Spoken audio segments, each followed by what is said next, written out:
Good morning.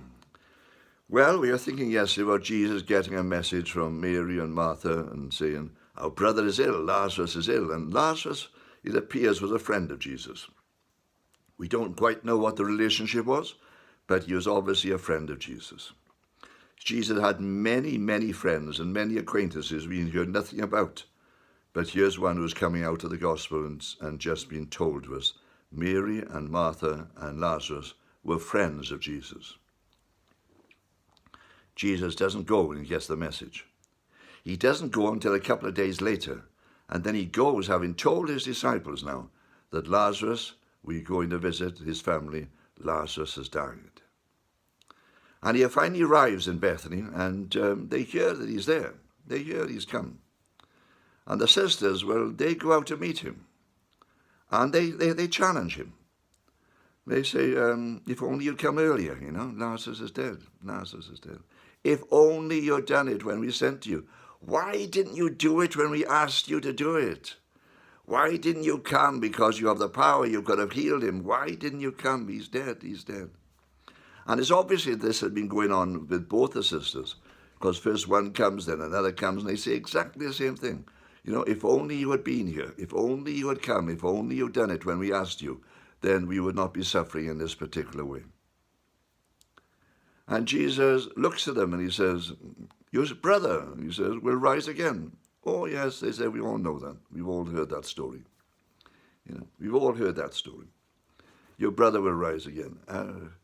I go around, and I meet families where there's been a bereavement and great suffering, and I often get that type of story thrown at me.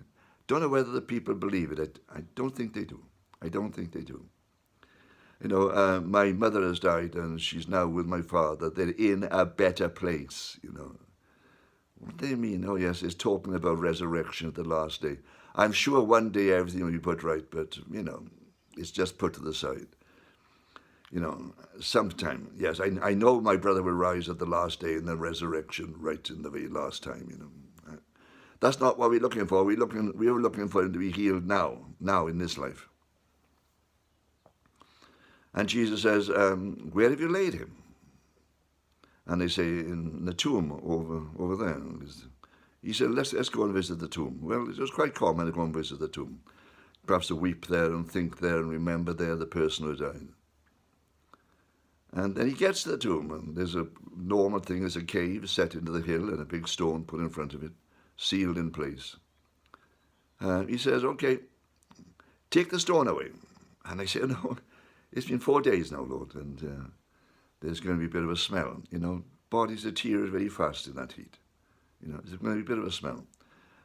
It's best, we don't roll the stone away. Let's have a short service here if you want to, but don't roll the stone away. And Jesus looks at them and he says, you don't understand. He says, I am. Another these I am sayings. I am the resurrection and the life. Not, one day at the end of time, everybody's going to be raised. I am the resurrection and the life. He who believes in me, even though he die, yet he shall live. It's a strange thing, isn't it? He who believes in me, Jesus, the gate of the sheep, Jesus, the shepherd of the sheep, Jesus, the light of the world, Jesus, the bread of life. All of these I am sayings. And now this other great one, I am the resurrection and the life.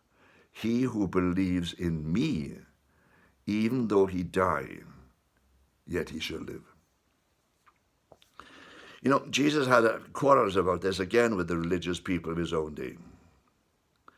You see, they said, you are saying to us, because he had said about this, if those who believe in me will have eternal life. He said, they will not see death, he says. They will not see death. Those who believe and trust in me will not see death. And the people around him, they listen to what he's saying, but they come back and they challenge him. And they say, you're saying, all these people have died before you, and you're saying that if you believe in you, we will never taste death? No, Jesus didn't say taste death. He said you will never see death. You will never see it. Why?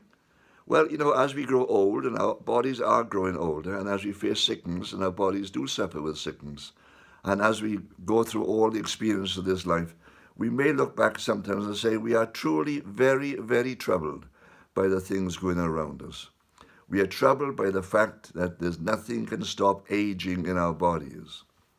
See, what we're doing is that we are tasting death. I go upstairs now and I hang on to the banisters. I climb the stairs. I kneel down the floor to get something. I think, now, is there anything else I can do while I'm down here?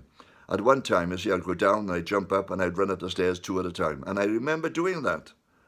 In fact, I remember doing it to such an extent I often used to knock myself out. Run upstairs so fast my head would hit the landing and I'd wake up on the staircase. I'd knock myself out again. Stupid things teenagers do. But you see, Jesus doesn't say we won't taste death. Yeah, we'll taste it as our bodies grow older and things happen around us. But he says, you'll never see it. You'll never see it. We come back to this again tomorrow.